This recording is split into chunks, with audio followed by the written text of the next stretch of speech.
Alrighty. Hello there. Hello, everyone. Hello to all our watchers. Welcome to the WPAMA. This is a weekly series hosted by WP Buffs.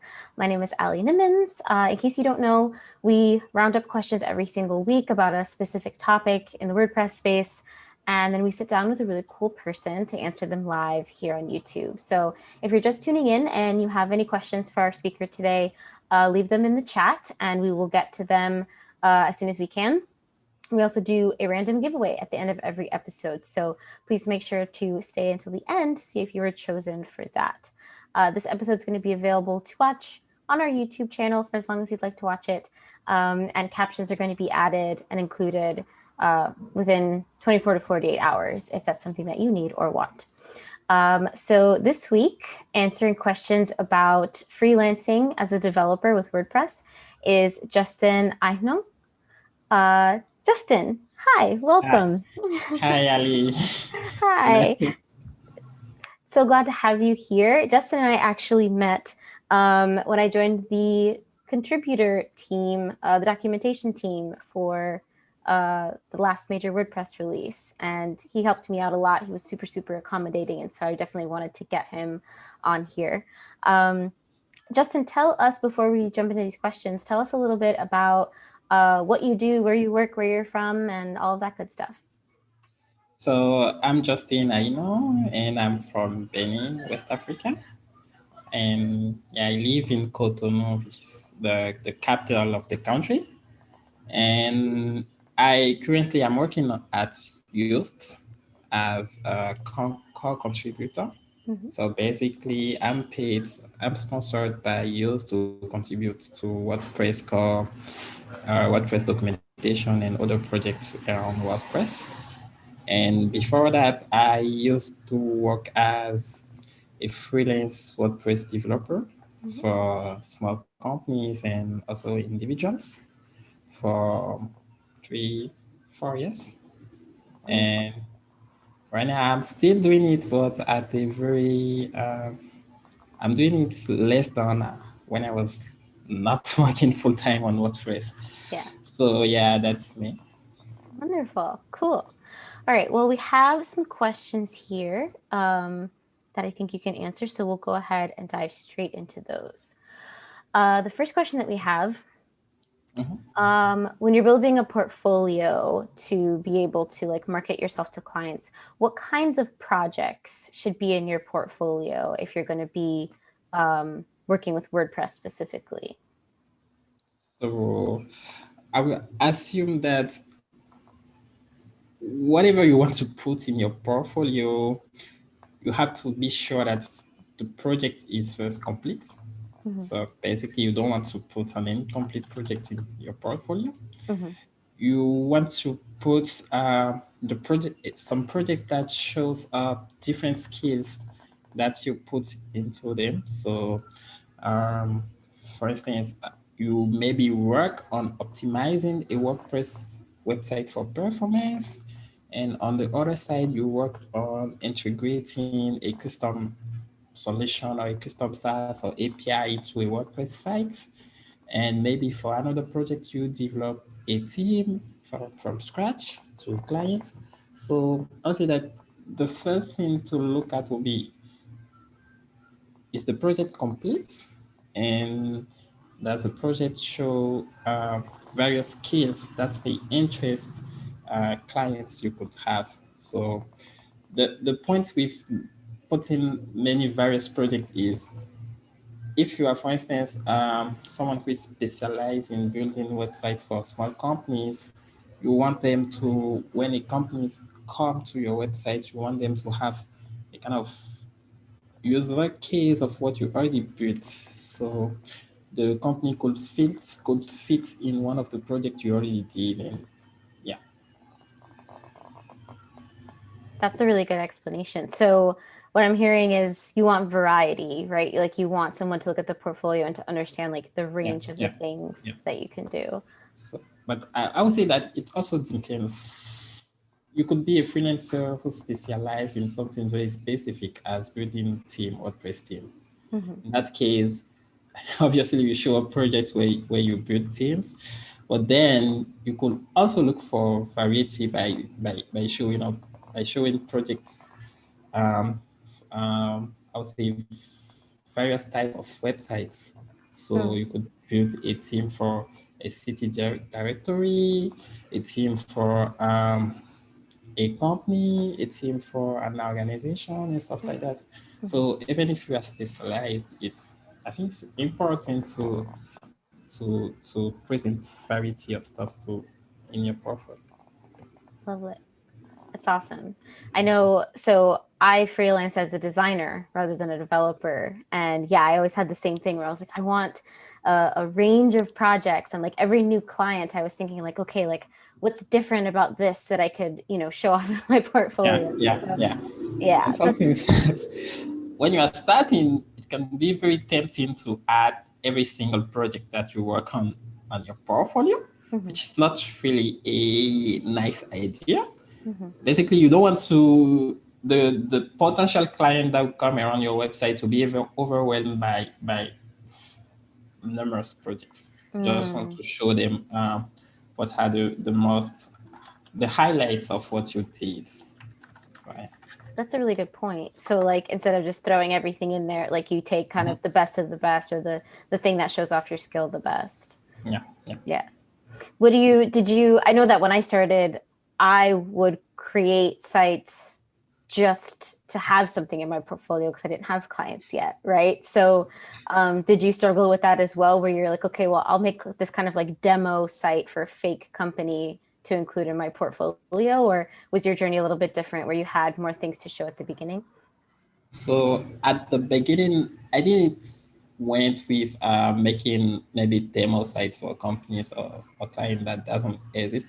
What I did instead is like reaching out to local organizations that I care about, or local organization that I've been working in, and propose them to build their website or to build optimize the website or stuff like that. And then I'll be able to show these projects as my portfolio. I think this has two main advantages. That's first, you are helping something you care about, and secondly, you are having something to show as achievement. Absolutely. I love that. I love the I mean, charitable is kind of not the right word, but the charitable focus on that, where yeah, you kill two birds with one stone and help out a local organization you like. I love that a lot. Yeah. Okay, so the next question: what programming languages or coding languages do you think are the best ones to learn for WordPress right now? Uh, this is like a really tricky question because so for the past maybe 15 years, PHP has been around like as the main language for developing with WordPress. And so if you are building teams right now, you want to learn JavaScript, PHP. So I assume that language as HTML and CSS are kind of basic stuff that you already know if you are willing to start with developing websites with WordPress. So if you are building team, you want to know PHP and JavaScript. The same goes for if you are building plugins, you also want to know about JavaScript and PHP.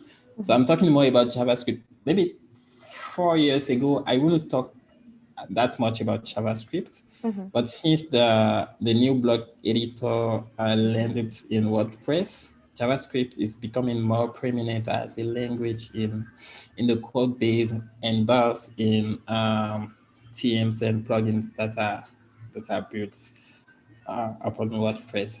So I'll say that PHP and JavaScript are Primary. yeah, kind of minimum requirements. So I don't know a lot about code. I'm not a coder or developer. I hear a lot about React. Is React something that's useful when you're working with WordPress or not so much? So the new block editor is built with React. Okay. And yeah, you want to know React if you want to take full advantage of the paid universe of possibilities that the block editor open to us.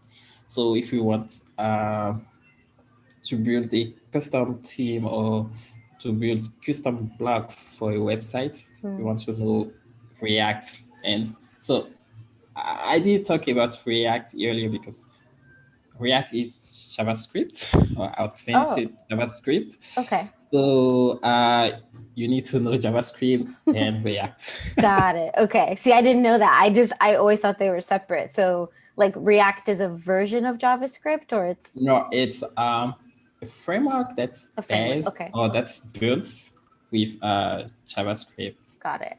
Okay. Cool. So yeah, so all the basics, HTML, CSS, blah, blah, blah, JavaScript, PHP, definitely, and then moving Yeah, into React as a framework after you've become familiar with yeah, JavaScript. yeah. Awesome. React kind of so the right now we have the possibility to build stuff for the block editor without using JavaScript. So with plugins like ACF, you can build blocks without writing JavaScript. But I do think that with the years, in the coming years, it will become it will make more sense to build stuff like that with JavaScript instead of still relying with PHP. Actually, Okay. when Matt was talking maybe 4 years ago about learning JavaScript deeply, yeah, it's totally about that. Got it. Cool. That definitely answers that question. I'm surprised. I thought there would be more languages to learn. I'm already halfway there because I'm very familiar with HTML and CSS. I think those are typically the first ones people learn. Once I started learning JavaScript, I was like, "Oh boy, okay, maybe coding is not for me." So if one day I decide to sit down and really learn JavaScript to PHP, I could be a WordPress developer. That's awesome. So actually, it's what I'm talking about is when you are building team or when you are building plugins. So you could also use you could use the block editor without actually coding. Right. That's even the main point of the block editor is making building websites easier Right. and building advanced websites easier without having a huge knowledge in programming. So today it's very possible to build very complete websites using the block editor. Yeah. So and there Absolutely. are more and more people and companies that are building plugins or teams that rely on the block editor to build even advanced layouts and advanced websites. So you Absolutely. could decide to learn to use the block editor, but at some point you could eventually need to extend the feature or the functionalities of the block editor. Then you'll need to learn either how to create block with ACF PHP or with JavaScript React. Yeah, I definitely agree. I mean, one of the reasons I started using WordPress was I realized that I could build a website, a powerful website, without having to know how to code. And so I relied a lot on like themes and plugins. But there is definitely, I think, an advantage to understanding the code that actually makes it up. And, if you want to build these things from scratch, sell them, it's a huge advantage. Cool. So let's go into the next question. This is a question that I get from people all of the time, which I know the answer to this, I think. But do you need a computer science degree in order to be a developer?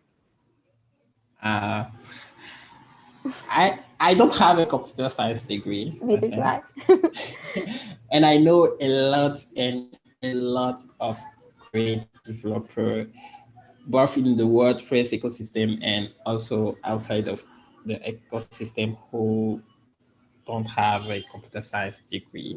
So, so as I'm concerned, I eventually know what are the advantages of having a computer science degree if you want to learn into programming or web development, Mm-hmm. but I can't fully say it because I didn't Mm-hmm. have one.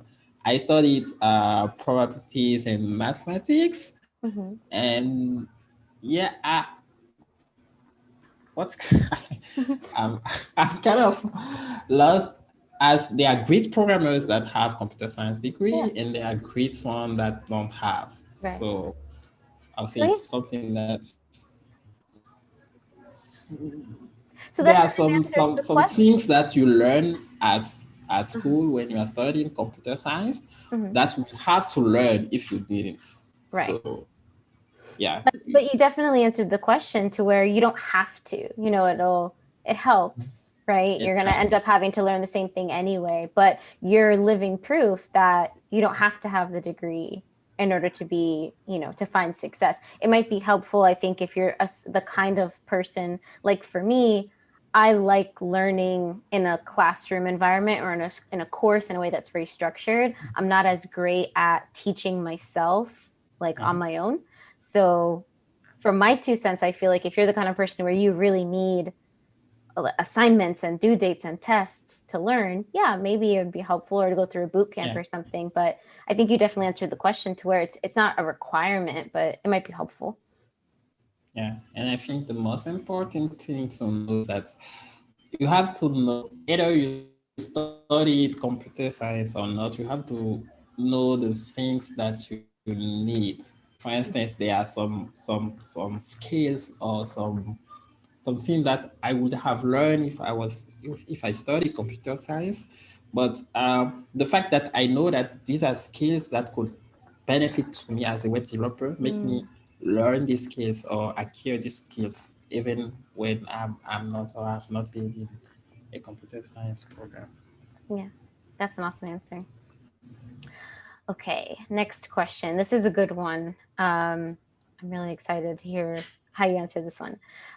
So, if you are a developer, right, that's what you're going to do. You know how to program, you know how to write code, you know how to build websites, but you're not a marketer. You're not good at marketing, you're not good at talking about yourself, all of that sort of stuff. How do you market yourself? How do you market your own services if you're not good at marketing? Yeah, that's a good one. So personally, I'm really bad at marketing myself. I'm like really bad. And so what works for me is first you have to make sure that whatever you are doing it well, right? Mhm. And I think we can learn. We can learn everything if we want. We Yeah. can learn the basic, skills about marketing. So, for instance, I followed a training last year, Mhm. and this training was about as an independent worker, as an independent developer, how should I market myself so that people can, so that my work has visibility, Mhm. so that I get clients. So I'll say that even if you don't have like much marketing skills or world class expert marketing skills, you can still learn what you need.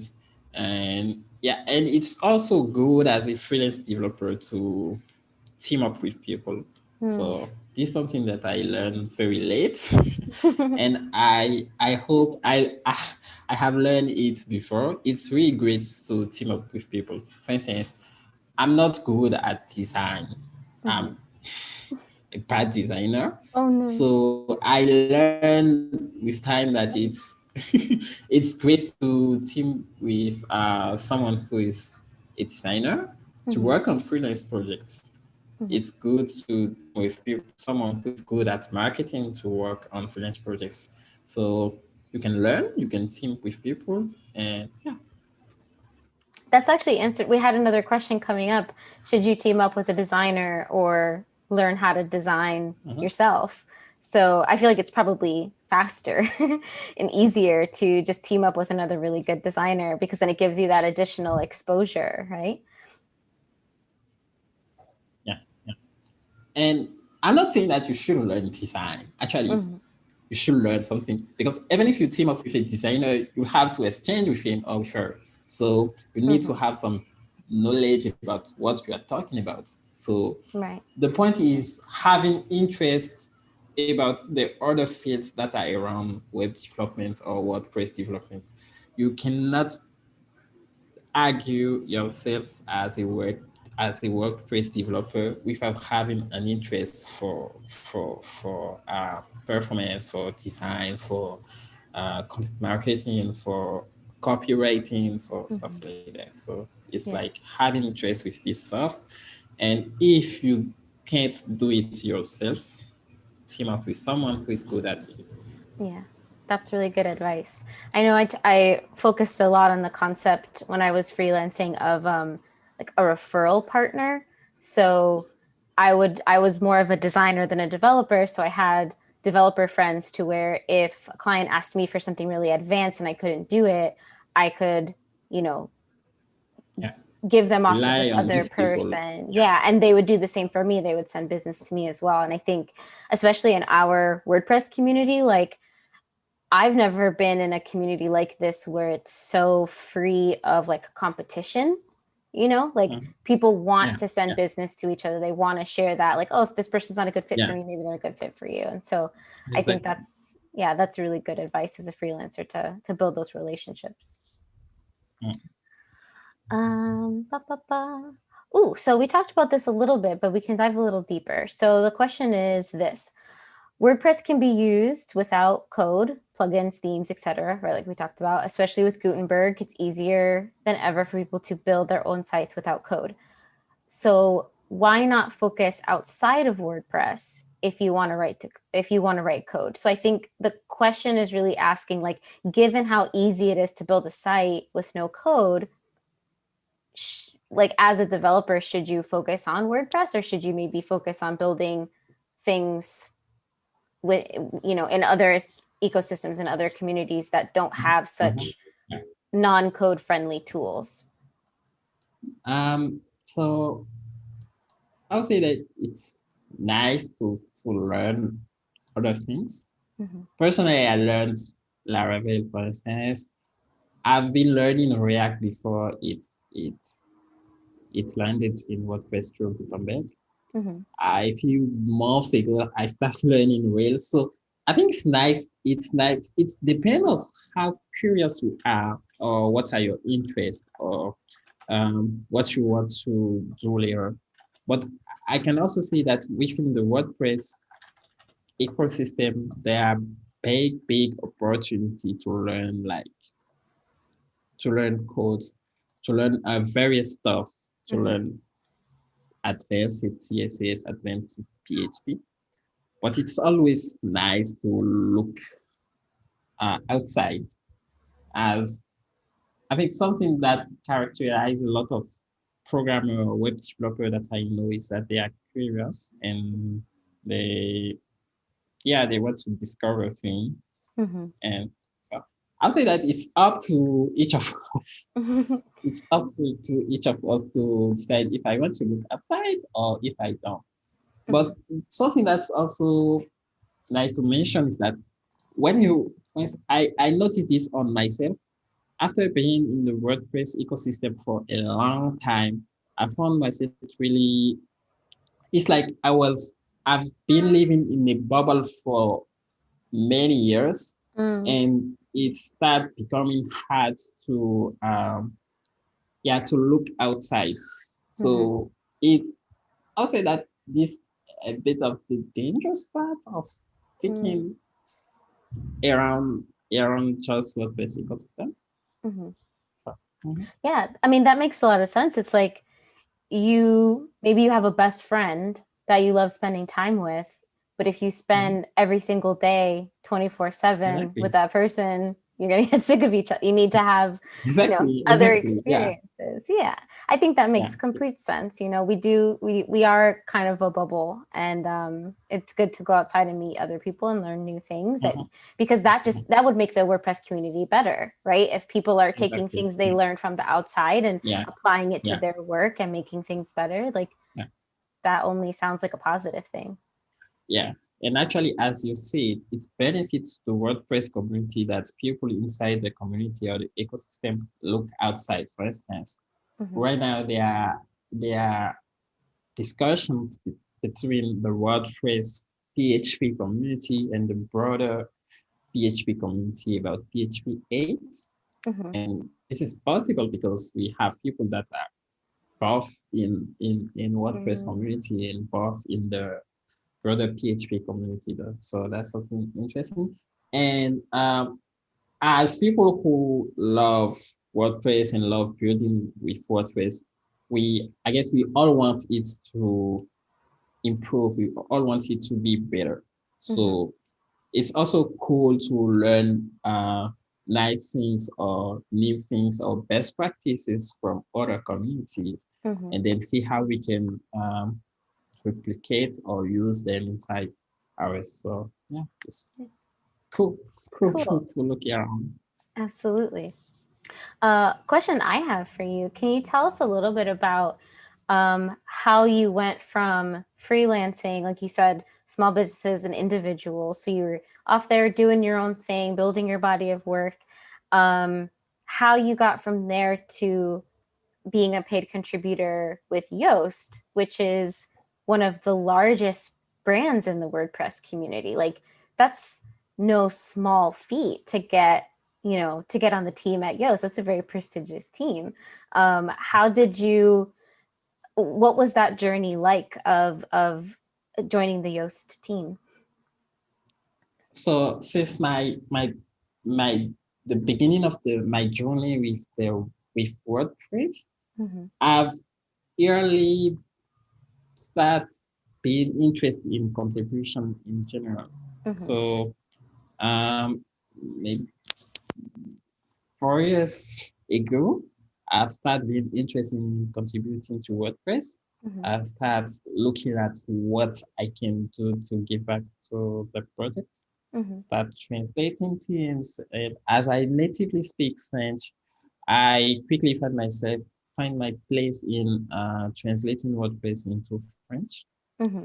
And yeah, so I kept contributing for the past 4 years. Mm-hmm. And since a couple of years, I started focusing on documentation, WordPress documentation. Mm-hmm. And yeah, so before joining news, I was like, actually, so as I said, I followed a training about how I should praise my skills as my communication skill as a freelance developer, how I Mm-hmm. should get more clients and stuff like that. So I was really looking to developing my personal brand as a freelance WordPress developer. Mm-hmm. And but on the other side, I've also always wanted to have more time to dedicate to WordPress contribution. So I used to tweet voluntarily for maybe 10 years a week, and I really wanted to have more time to do it. But obviously, when you are working as a freelance developer, you have like other things you should look at, and you are not paid to do this thing. And even if you love doing it, you can't decide to do it for even half time because it won't be sustainable. Mm-hmm. So and I also know a few people in the WordPress community who used to work at Yoast as contributor. Mm-hmm. And when I came across the opportunity of training the team Yoast as contributor, I just feel like yeah, this was the time. I always want to dedicate more time to WordPress. Um, I have I have things I want to do or to improve in the WordPress community. Mm-hmm. And this could be a very good opportunity to do it since I'll be having more time. I'll be doing this full time. And yeah, so I just like jumped on the opportunity and things went very well. Mm-hmm. So yeah, I guess that's the start. That's no, that's awesome. That's how it should work, right? Like I remember someone once said to me, "Oh, what's the saying? Do do something that you love so much that you would do it for free, but do it so Mhm. well that people will pay you to do it." And it Yeah, sounds exactly. like I guess. it sounds exactly like what you did. You found something that you really, really love that you know, would volunteer some of your time to do. And you were obviously so good at it. Yoast was like, well, we gotta support this guy. We gotta pay him. And that just that seems like a dream job to me. Exactly. So you say that you still freelance a little bit. Do you miss freelancing, or is it kind of a relief of like, phew, like I don't have to look for my own clients anymore. I have a steady paycheck, or do you find that you miss it more than anything? So, as I'm still freelancing, I've and that I'm working full time at yours. Obviously, I I now have less time to dedicate to it. So, I won't say that I really miss it, Mm-hmm. but I do find the balance very nice to me right now because I can be maybe more selective about the the the freelance gigs that I accept. I Mm-hmm. can I can decide on my own to go to someone or go to talk to an organization that I care about and propose them to work for them, Mm-hmm. which I was not like fully able to do before because I had to leave. And yeah, so I don't really miss it, and I love the balance in which I am right now between doing this contribution stuff for time and work on freelance stuff that I really really really love or really care about. That's So awesome. uh, for instance, since I started working at Yoast, I have a friend who start a business here in Berlin, Mm-hmm. and I really love what she's doing, and I proposed her, for instance, to work on her website as a freelance developer, and yeah, I think it's really nice. It's a really nice balance. I don't know how it's look in the future if I Mm-hmm. will still be able um, to do this like Mm-hmm. I'm doing right now. But I definitely want to keep if I come across something that's really cool, that I really love. I would still love to still have the opportunity to do it as a freelance while working full time or while doing we don't know when. Let's Absolutely. see. Cool. That's a great answer. I love that balance of yeah, being able to do all of the things that you love and still have some of that time to work on like the passion projects of the things you freelance with. That's great. We just had a question come in from the chat from Alec. And Alec asks, as a freelancer, so now like in the freelancing that you do, or previously when you were freelancing full time, what communities or groups are or were you a part of and like to use to connect with other freelancers or even like agencies or other businesses? So did you have like networking groups or like social media groups, Slack groups, anything like that that you used when you were primarily freelancing? So we are a pretty I'll talk about the local environment here. We are pretty small.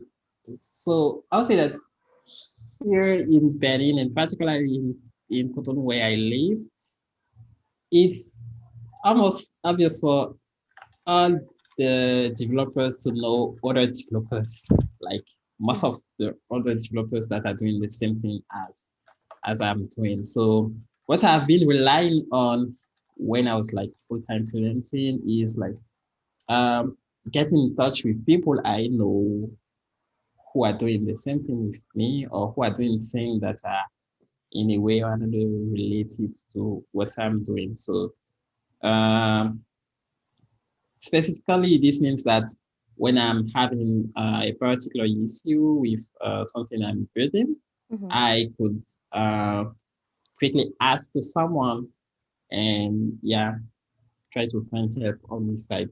So I'll say that as freelancer, I relied more on the local community of developer, designer, copywriter Mm-hmm. than something online or something. Yeah, so, yeah. Yeah. Are since like the whole quarantine thing has started, are there any virtual or online communities that you've found in the past year, or are you not really looking so much anymore for that? So there were some community here, Mm-hmm. and most of them. So when the quarantine stuff started, so just to clarify, right now in Benin, we are not in quarantine anymore. Mm-hmm. So public meeting with a lot of people are still forbidden, but it's getting easier to meet one or two people Mm-hmm. than a few months ago. Mm-hmm. So when the quarantine stuff started, there were some communities that keep doing or start doing something virtual. So doing the gathering or meeting virtual.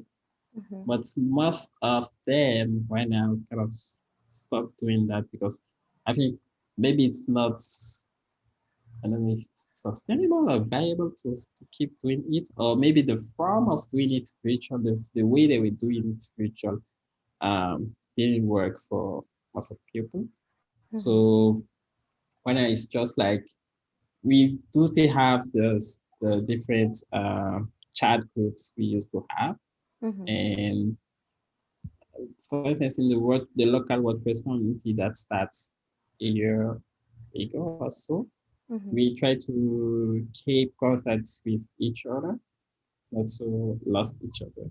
Mm. And Oh, thanks.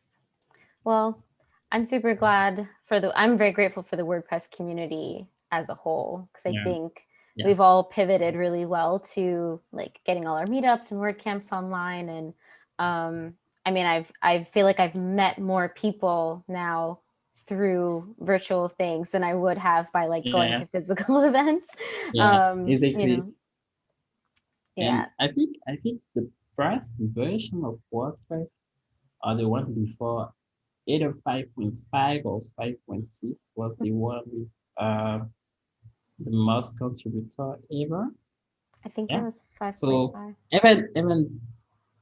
even when we were in quarantine of we are still in the COVID stuff, the Mm-hmm. WordPress community has kept working, pushing one of the latest release ever and stuff like that. So yeah, the community is definitely awesome.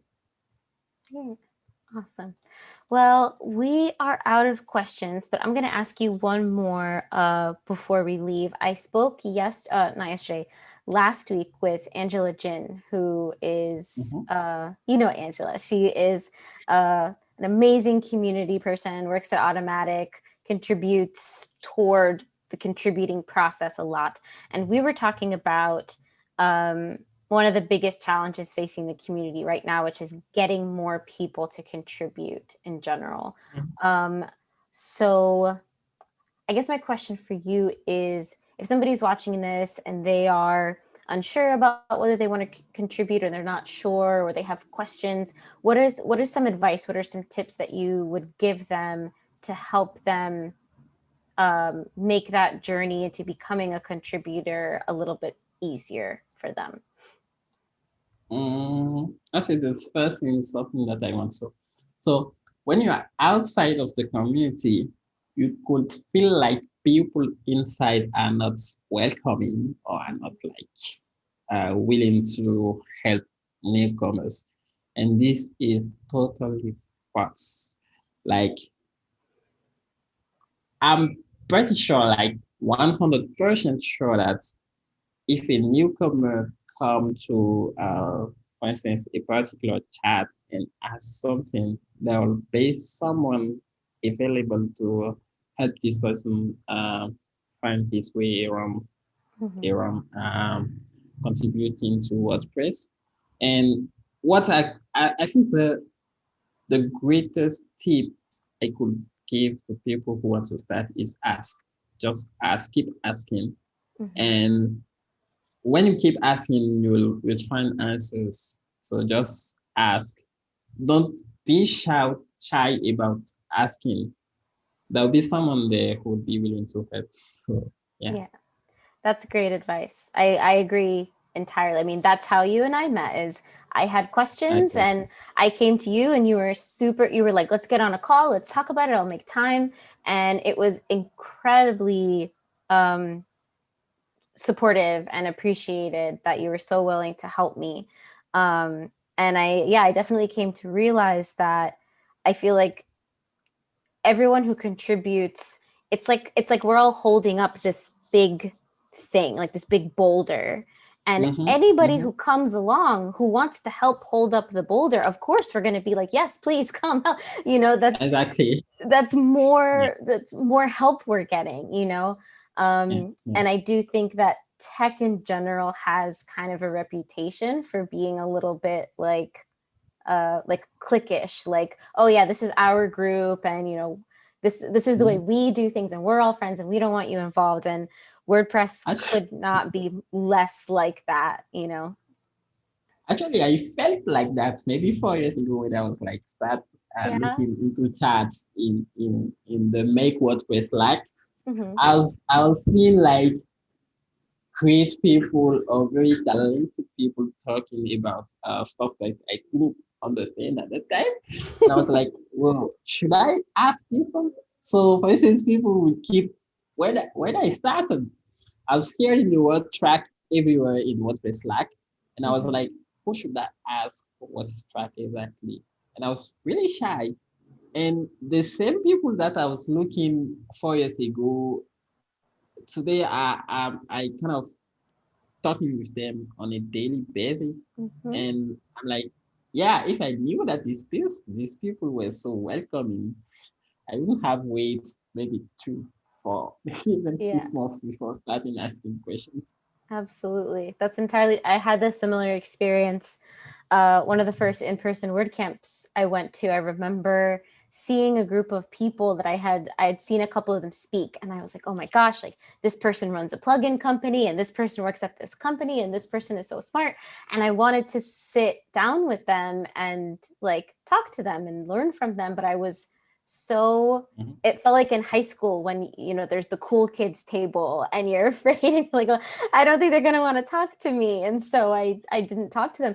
And now they're all very close. I consider them all close friends of mine, and I feel very Mhm. comfortable now sending them a message or even a text message asking them Mhm. questions. And it's Yeah, because yeah, we finally had an opportunity to talk, and I realized that they wanted nothing more than to talk to yeah, me and to yeah. include me. And yeah, that can be a very limiting feeling for contributing, but Mhm. it's like you said, it's completely false. Mhm. And one thing also is like being patient. So Mm, sometimes you could think that people don't care about what you are saying, but mm, actually is that they are like deeply focusing on something specific at this moment. yes. So you could lose your patience and say, these people are not welcoming, but it's just that at this moment you ask something, people, this person are focusing on something else that's really important. So Hmm. it's also ask questions and be patient. Yeah. Always have responses. Exactly. That's a really good point. It's WordPress is kind of a democracy almost, where, every voice matters. And so I think it's Mhm. a thing of where, okay, if you, like you said, you bring something up and it doesn't get addressed, the more you bring it up, if you talk to other people about it and multiple people are now talking about this thing and bringing it up, then it kind of floats to the surface and Yeah, kind of become yeah, will become more of a priority. But that's a really good perspective to point out that, there are a lot of things happening in that Slack channel, a lot of things exactly. getting built, a lot of things getting tested, a lot of questions being answered. And yeah, patience is a very wise thing to point out. Mm. Yeah. Alrighty, wonderful. Well, we're done a little bit early. I think we didn't get as many questions in the chat as usual, but the US presidential inauguration is happening right Mhm. now. And so I think a lot of people are probably watching that. Yeah. Um, but yeah, this will be here on YouTube for people to watch for as long as they'd like. Um, Justin, where can people contact you or find information about you or get in touch with you if they have questions about anything we talked about today? So it's easier to get me on Twitter. Mhm. So I'm Justin Ahinon on Twitter. So whatever you send me, if whatever, a ping, a mention, or a private message, I'll quickly answer. So and point you to uh, the right resources, the right person, Mhm. the right Slack channel for to meet up. So Awesome. yeah. Sounds great. And then before we sign off, I wanted to announce our contest winner really quickly. Drum roll. And the winner is John. Yay. John, What if did they you're win? so, I didn't actually say that. So they win a free item out of the WP Buff store. So if you go to store.wpbuffs.com, we have a bunch of fun swag, t-shirts, Mhm. stickers, hats, mugs, stuff like that. So they can pick one free thing out of the store. We pick a free winner every week. But you have to be signed up with us in order to win. So if you're watching and you'd like to win in a future episode, go to wpbuffs.com/WP AMA series. You sign up there, you're automatically entered to win at random in a future episode. And you also get early access to the next speaker, to their questions, and you can submit your questions early and make sure they get answered. Um, so yeah, that's pretty much it. Justin, thank you so much again for spending your afternoon, your evening with us. I'm not exactly sure what time it is where you are, but It's almost 7 p.m. okay, it's not too late. I was worried that it was like midnight or something. But yeah, I appreciate your time no matter what time it is. And for all of you watching, thank you for joining us. If you want to find out more about us, go to wpbuffs.com, find us on social media. And yeah, we'll be back next week, same time, same place with the next episode. So thank you so much and have a great day. Bye bye.